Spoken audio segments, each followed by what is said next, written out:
So, good day, everybody, and welcome to the Happy Doctor podcast.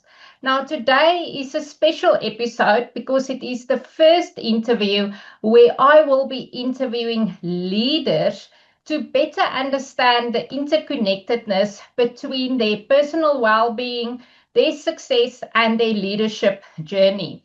Now, I couldn't really think of somebody more appropriate to invite to my first episode than Allan and Margaret Hirsch. Allan and Margaret, thank you so much and welcome, and thanks for joining us. Yeah, no, thank you. Thank you. Thank you for having us here. We're happy to be here.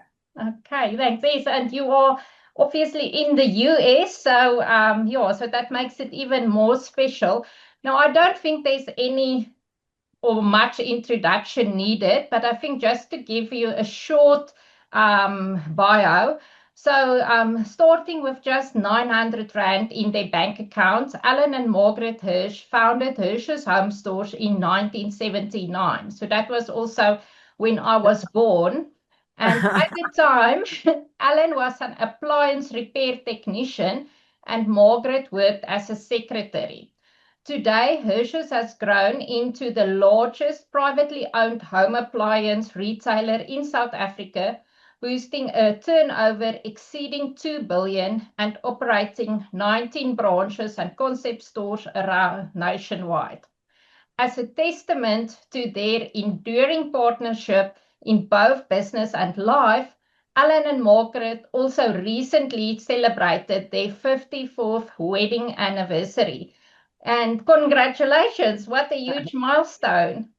Thank you. Yeah, it was. It still seems like yesterday. It went so fast. Okay, that's good news.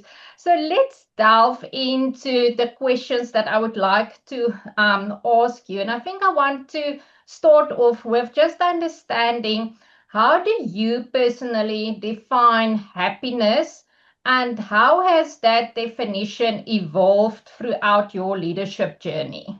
So to me, happiness is the happiest time of my life is when we're with our family at between Christmas and New Year and our home in Zanzibar. And it's just absolutely wonderful because we're all together and it's just fabulous there. But I think happiness is also, I'm happy in my shops. I'm happy when I'm in the shops and I'm serving customers and I'm making, because we change their lives. You know, they come in and they buy beautiful stuff from us and it goes home and it changes their life. So I'm really happy working. I love working. I've never been one to shy away from work. But I think I'm now happiest when we're traveling. We travel a lot now because we've retired, in inverted commas. And so we're free to travel the world and we travel a lot. We just come back from India and Sri Lanka and we go to Hawaii next week. So, you know, we're living our best life and it's possible. And all those, you know, working in a shop, I worked every single Saturday of my life. And now I used to always think on a Saturday, oh, I wonder what normal people do on a Saturday. Now I know what normal people do on a Saturday. So that makes me very happy. So it took you many decades to find that out. Allan, what makes you happy? Yeah, you know, what makes me happy is when I see people grow. You know, people come into our company, some of them are very rural, they're very basic, and to see them grow and develop and eventually buy their own home, their kids go to good schools, and you know, some of them go on overseas trips. That gives me so much pleasure that they've managed to do something like that. We give them the vehicle, but they've driven that vehicle and they've made it happen, and that gives me so much pleasure and joy. Oh, that is so beautiful, Allan. And what would you say, what daily or weekly practices help you to support your spiritual well-being? So I think, Margaret, we will every time start with you and then go to Allan. Okay, so for me, I get up at 4 o'clock every morning and I meditate for half an hour. And then at 4:30, I do yoga with my friend Glenda, who's in Belito. Thank God for the internet. We can do it. I'm in America. She's in Belito. We do it together. And I think you need that, one, the meditation, because I always say meditating is like washing your mind. And then we need the yoga, especially as you get older, you need to stay supple. And a lot of our friends can't walk anymore. It's quite hectic. And one of the most amazing shocks of my life was when we celebrated our 54th wedding anniversary. Out of all the people at our wedding, there were only 4 of us still alive. That's a shock, eh? Yeah, Mm. that were at the wedding and still around, and we had lunch with the four of us that were still alive. So we celebrated our life there. So I think you've really got to look after yourself. As most people know, I'm vegan, so I don't eat meat, chicken, fish, and I don't have milk, eggs, or anything like that. So I think what you put into your body is what makes you healthy, and it's really your health is your wealth at the end of the day. Especially as you get older and all your friends are falling by the wayside, you realize that your health is actually your wealth. No, absolutely. Allan, and on your side? Yeah, I think it's basics. Once you get, if you know what works and you're continuously doing that, you're continuously improving and getting better and better. Some people start things, give it up, don't do it, don't follow through. But if you do those basics on a regular basis, your life just changes and keeps improving. Yeah, so it's all about that consistency throughout the years. Correct. And then Margaret, I think you have touched now a bit on yoga, but what else are you doing in terms of your physical well-being? Well, we walk every day. So we're so lucky. We live right on the beach, and there's a beautiful promenade outside here. So every day we do go for a walk. And we have a paddle court where we live. We have a swimming pool. We have actually 3 swimming pools where we live. And we ride on the beach. So I like swimming in the sea. It's been a bit rough lately. I'm just looking out now to see it's a bit rough. But when usually the sea here is like a pond, and we can swim. I can swim well. I hate with jet skis because as a swimmer, the jet skis just want to go over you.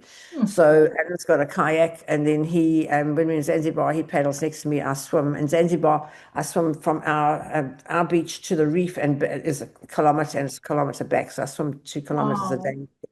And I love to swim here. I just haven't been able to swim since we've been back because the sea's so rough. But as soon as it calms down, then I'll swim every day. Mm. That's I think I amazing. think I think daily exercise is so important, and even going to the gym as I do, and I'm never going to be a bodybuilder, but at least I'm doing a little bit of exercise every day, and I think you need it. Well, I believe you need it because if you don't, you just go slap, and yeah, a little bit of exercise is so important. Yeah. That's amazing.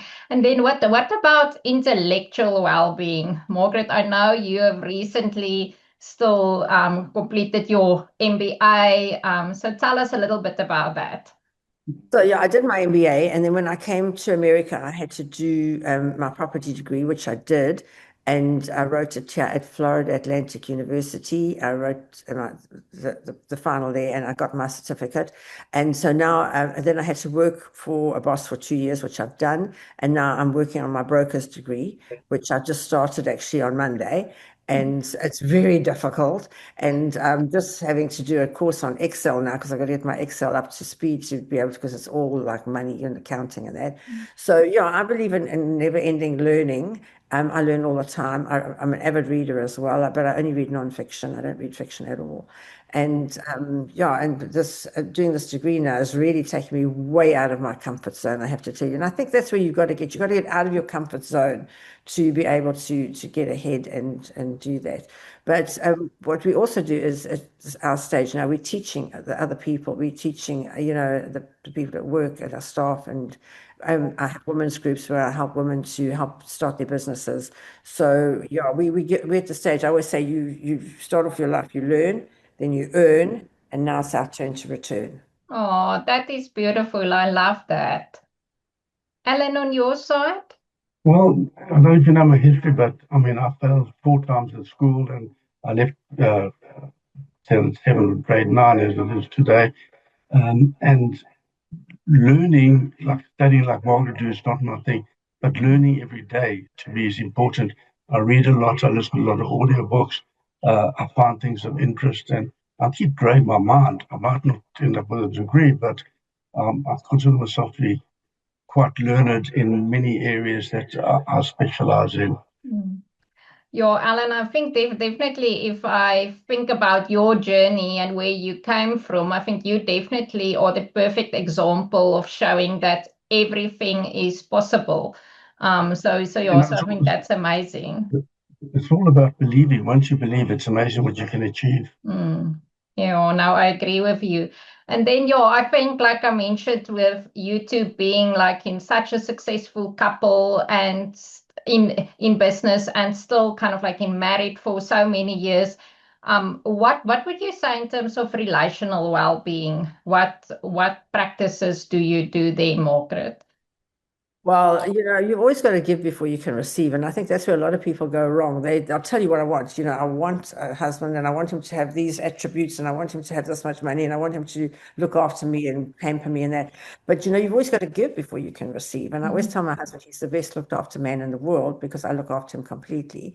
And if you ask him, he'll tell you he looks after me completely. So I think in a marriage, the secret of a good marriage is that you each have to give 100%. You can't give 50%. The old days where you thought you could give 50%. Eat. You've got to give 100%. And to me, the most amazing thing, that coming back from India, where the people that we stayed with was an arranged marriage. And I've got friends who live across the road here in America, and theirs was also an arranged marriage. Now, imagine that. I can't even begin to imagine that, where it's an arranged marriage and they've been married. The ones that we stayed with in India have been married for over 40 years. And this couple here also over 40 years they've been married. And imagine being married to somebody that was arranged for you. To me, that's just incredible because with Anne and I, we've got such a good relationship that, and we both absolutely love each other.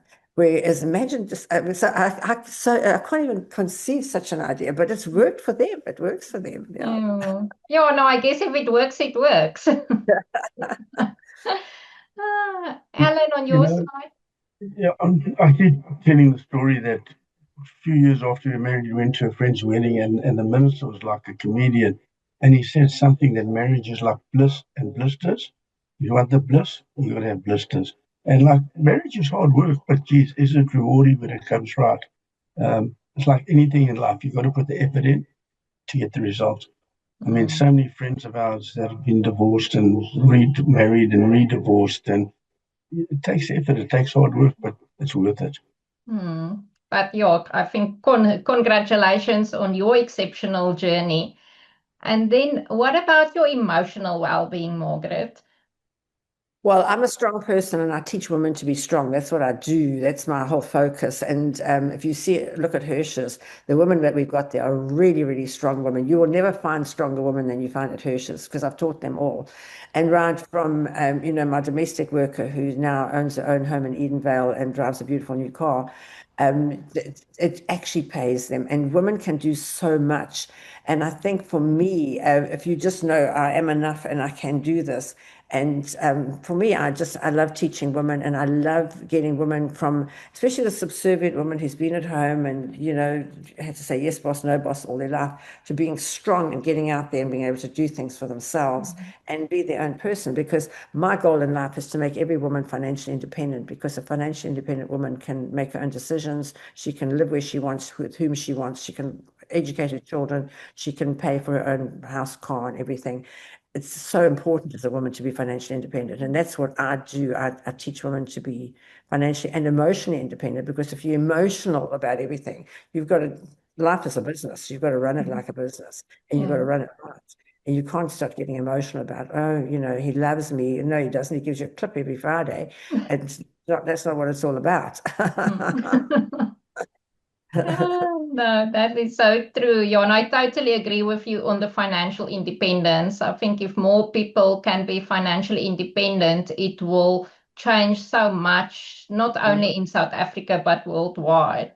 Absolutely. Yeah. And Allan, on your emotional well-being? I believe that you can't carry hot coals, you're just going to get burnt.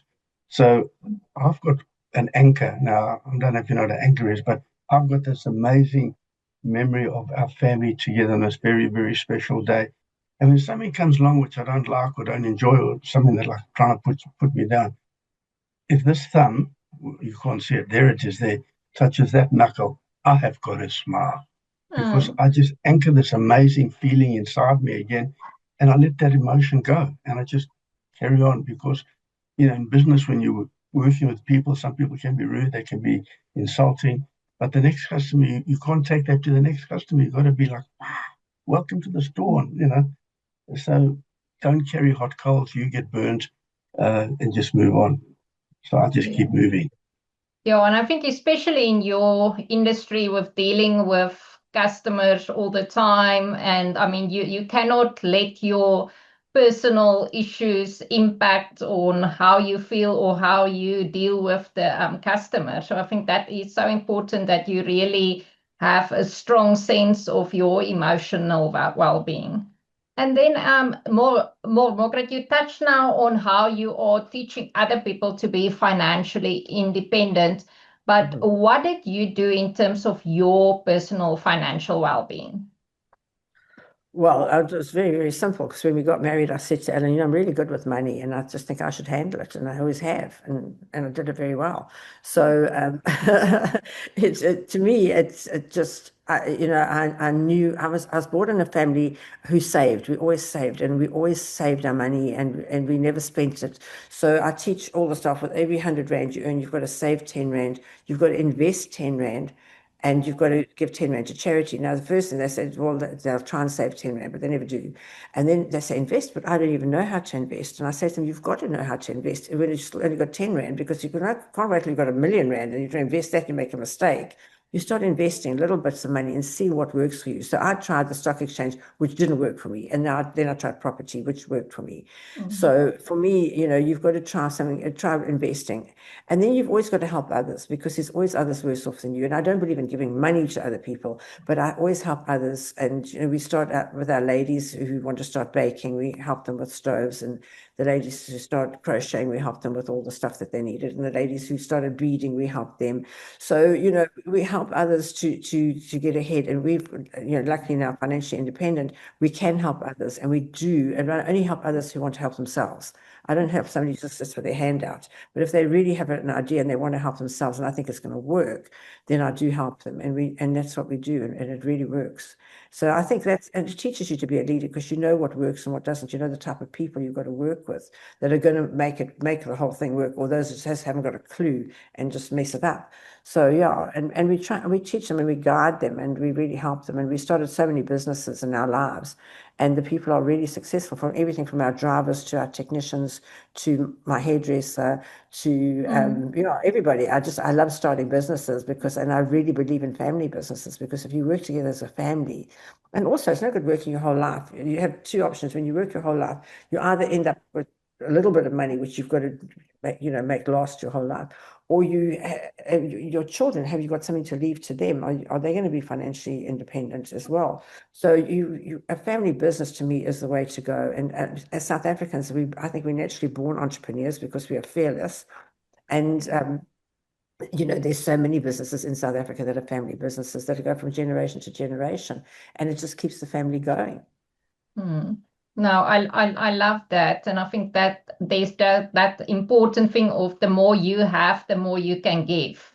And I think that is powerful if you really apply that principle. Allan, I think Margaret already said she is handling the money, but how do you feel about financial well-being? I think little things make a big difference at the end of the day. And I say to our team members that, like, I save 5 Rand a day. Bring your own lunch to work. Don't buy that Coke. Rather drink water. Save that 5 Rand.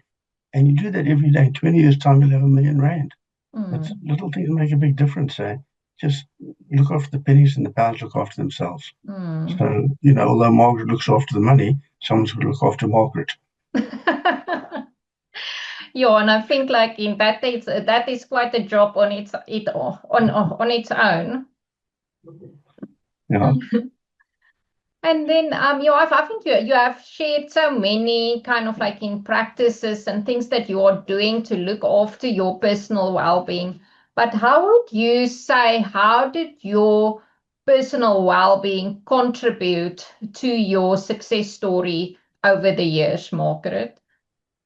Well, I think you have to feel good to do good, to be good, I think, and it's not only your physical well-being, you have to emotionally do good. And we've always done good. We've always helped other people. We've helped people build businesses. We've helped our staff to improve their lives. And then we've helped our customers to get their problems solved. So I think we've got to realize we're in the service industry. And I think to be in the service industry is an honor, because we're there to serve our customers, and we do serve them, and we feel good from serving them. So yeah, it's just, and then we lead by example as well. We don't say to the staff, come to work early, then we come late. No, we always say first. You can ask any of my staff members, they know if I'm coming to work. Now remember, we open at 8:30 in the morning. I'm there at 6 o'clock. So, and they know I lead by example. I won't tell them to come to work early, because our managers have to get there by 7 to open the shop and get everything ready in there. I won't tell them to come to work at 7 and rock in at 9. And that's not me. I'm there at 6 o'clock every morning, and they know. In fact, they know if I'm coming, they're there before 6 in the morning because they know I'm going to be there. So I think it's important to lead by example. And we lead a good life. We've never done anybody any ill. We've never done anything that we're ashamed of. So, for us, if you live a good life, everything goes good. If you live a bad life, everything goes bad. It's a very simple philosophy. Yeah, no, absolutely. Yeah, and I think I have to testify, like when I have in the past sent you emails or WhatsApps, you will still respond no matter like how much you are traveling or how busy you are, even if it's like 12 o'clock at night or 1 o'clock in the morning, you will respond to your emails. And I think that in itself already tells a lot about your characteristics and your view of life and how that portrays or like in plays out in your in the success that you are achieving. So also I think that is also something quite amazing that a lot of people can learn from. Allan, and on your side?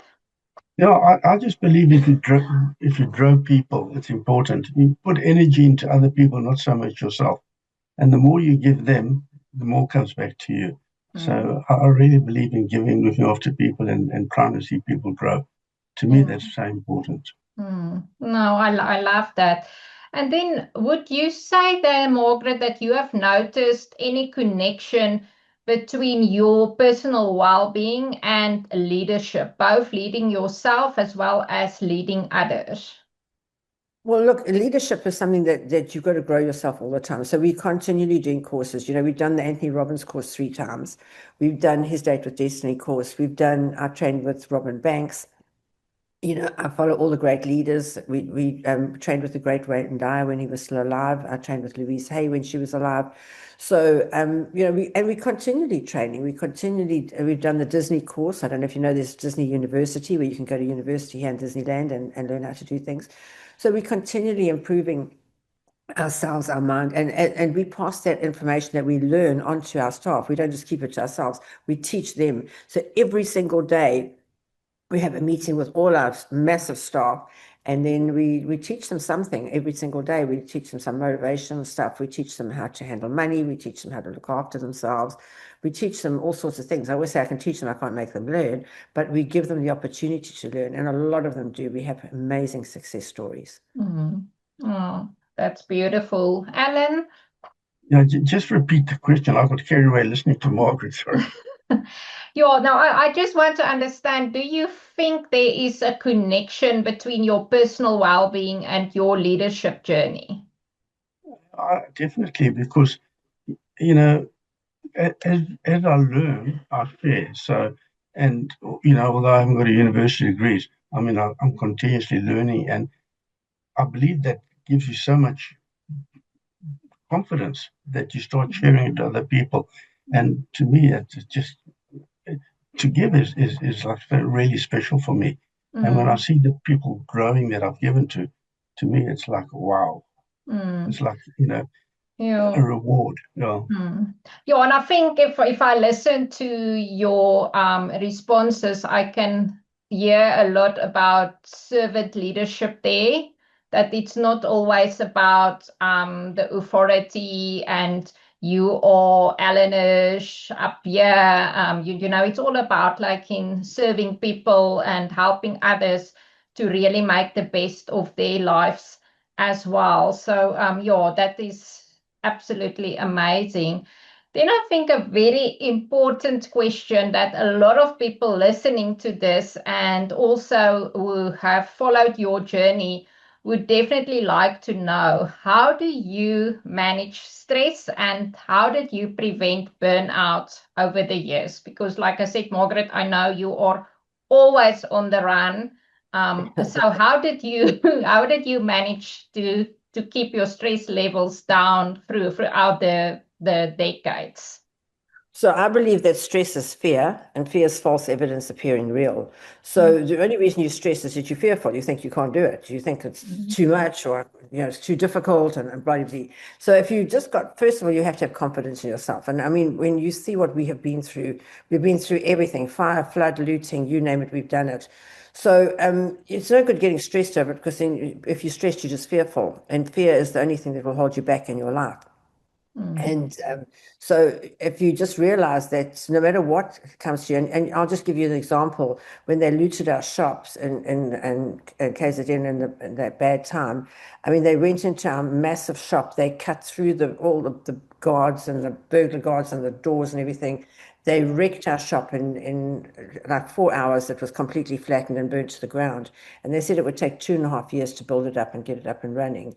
And we went in at 5 o'clock in the morning as soon as we could get in, and we just started cleaning out. And long story short, what should have taken 2.5 years, in 10 days, we did it. We did it with no labor. Our staff came in and the locals came in and helped us. And we rebuilt it, we retiled it, we put the glass in the windows, we restocked the shop, and we opened in 10 days. So, when you've done things like that, I think that Anthony Robbins training was really, really good, because with Anthony Robbins, in those days when we finished our course, now they do it at the beginning of the course, but when we finished our course, we had to walk barefoot over fire, over 15 meters of hot coals.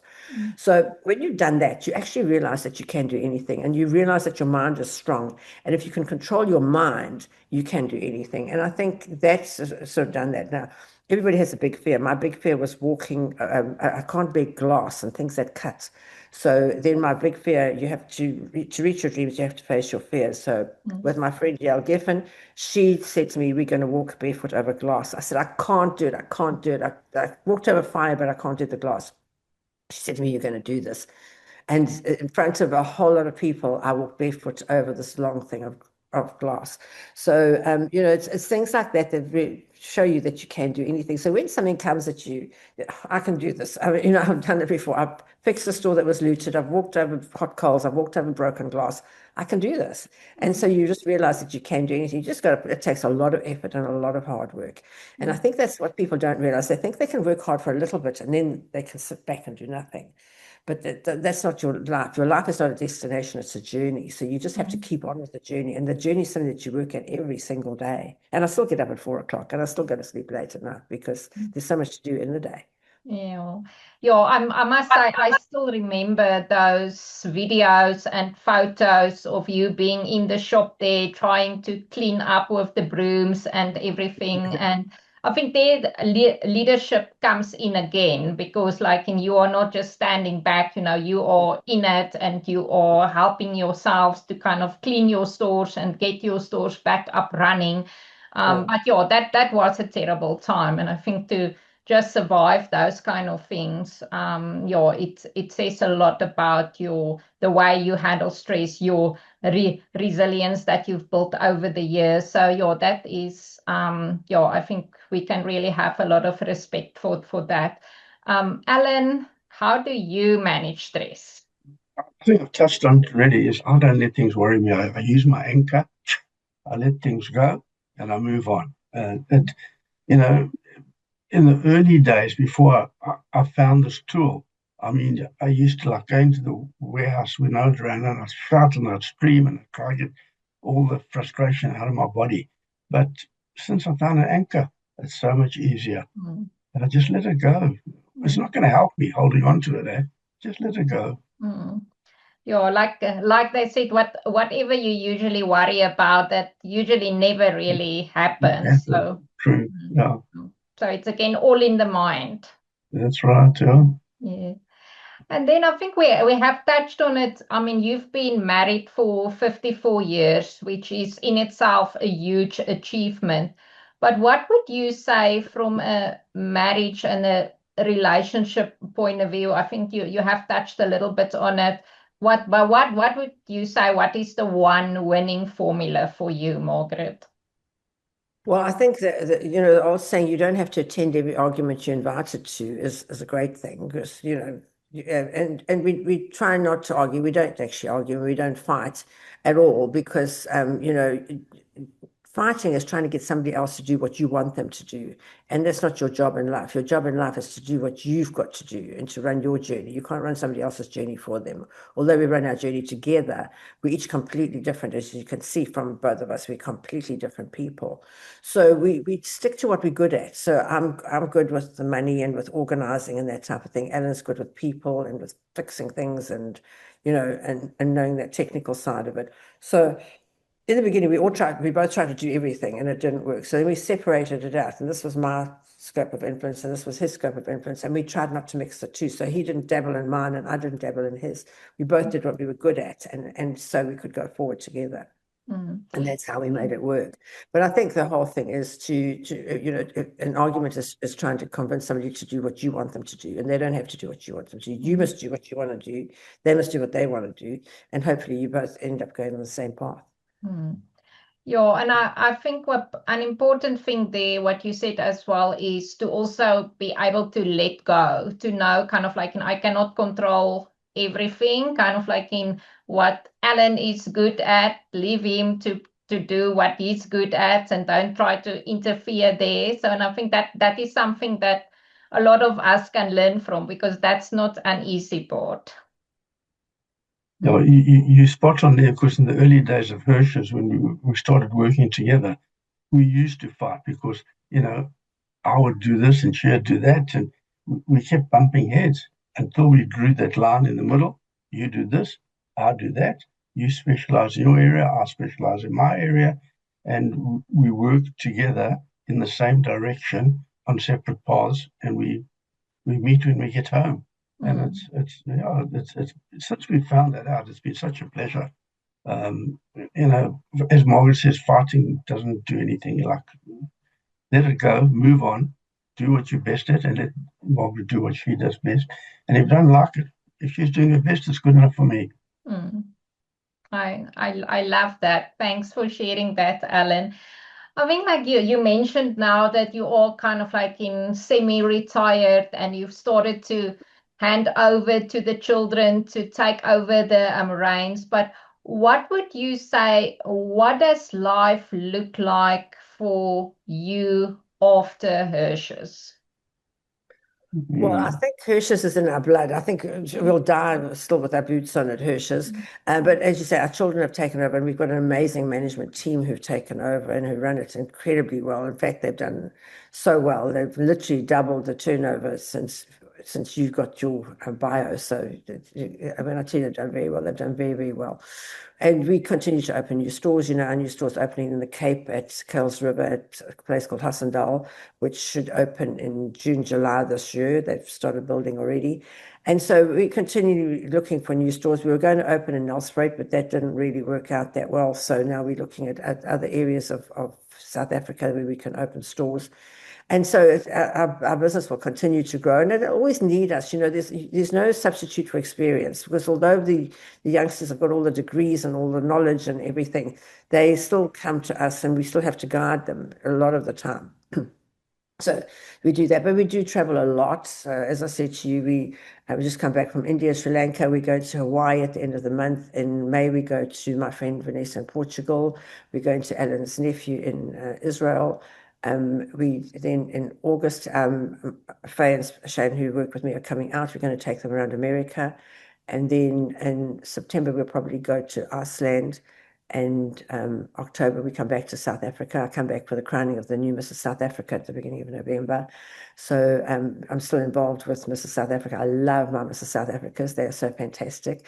And as South Africans, we were so proud when Sego became Mrs. World last year. So, it's been it's an amazing journey. And we have so much on the go. We've got wonderful friends here in America. We've got wonderful friends all over the world, in Australia, in Portugal, all over. So we've got the time now and the energy to still travel and see them. So we'll keep traveling while we can. And then when we get tired of that, then we will probably go and retire in Zanzibar. Oh, that's such a beautiful, or something to really look forward to go and retire at Zanzibar, because it is so beautiful there.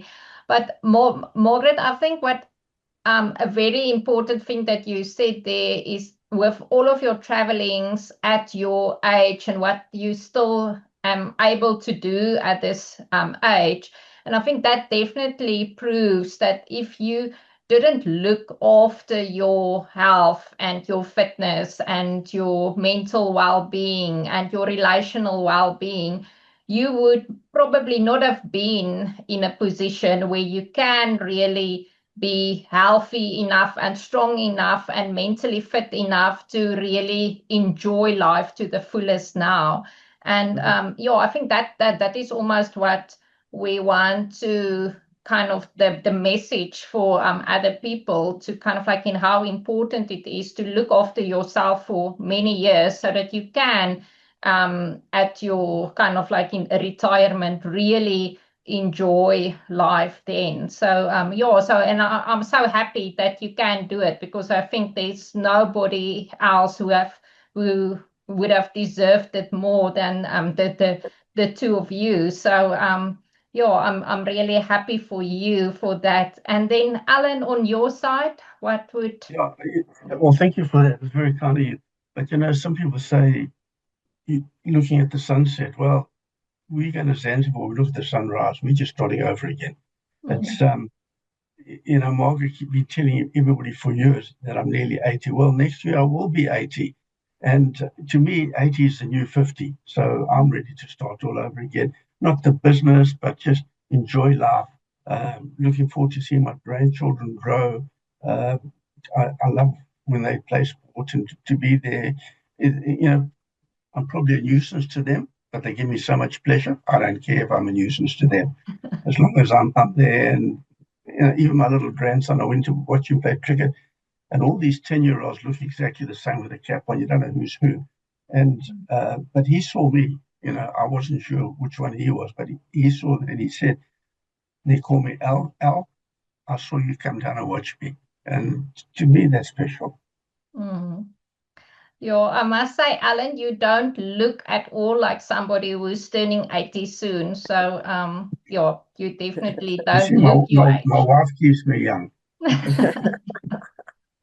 That's so beautiful. I think, Margaret, we have touched on so many things, but just to end off this discussion, um, if you reflect back on your personal well-being, your leadership journey, your successes over the years, what would you say the biggest piece of advice that you can give to people listening to this? What would you say? Well, I think the first thing is you've got to do things right and do the right thing all the time. And it's really, really hard, because sometimes you want to take a shortcut. Sometimes you think, oh, let me just do this. You can't. You absolutely have to do it, because today everybody knows everything. So your life has to be an open book, and you've got to put yourself out there. And you will always have people who criticize you, but you'll have a lot of people who don't. So that's good. But I think my favorite saying of all time is that it's from Zig Ziglar, who we also studied. And say you can have anything in life that you want if you help others to get what they want. And that's what it's basically about. That's what we've done. We've helped other people to get what they want. And as we've grown them, they've risen up and pushed us up. And that's how we got to where we are today. So, we're very grateful. We have a wonderful life. And I live my dream. But it's what I've taught all along. I teach people to have their goals, to work towards them, and so they can live their dream. And now we're living our dream, which is absolutely amazing. Oh, that's so beautiful. Allan, on your side? Yeah, I think it comes down to specific words. One, you got to be dedicated. Okay, you got to be focused, and you got to believe. And if you are dedicated and you do focus and you believe, it's amazing what you can achieve. But it comes without effort. You're not going to get it. You've got to prepare to put yourself out to help others, and once you do that, your life changes completely. That's amazing. So your Allan and Margaret, I want to really thank you from the bottom of my heart for spending time with me today. I know it's early in the US, but you made time for this. And I think it is so important for people still kind of like at a young age and still want to achieve in life, and to understand from people who I think are really, really amazing examples of this interconnectedness between personal well-being and success and leadership. So thank you for sharing your life stories, your wisdom, your insights. And I must say, I always look up to you. I always follow Margaret and look at all her posts on Instagram, wherever you are around the world. And I think, yeah, thank you for the lives that you have lived up until now. And I just want to wish you all of the success and health and happiness for your journey going forward. And yeah, maybe in 10 years' time, we will have another interview and you will be close to 90 and you will share some more wisdom with us. Thank you so much. Thank you. Yeah, from our side, thank you for this opportunity. I wish you well in your journey going forward. I believe you're on the right track. Enjoy the journey. Thank you. Thank you so much.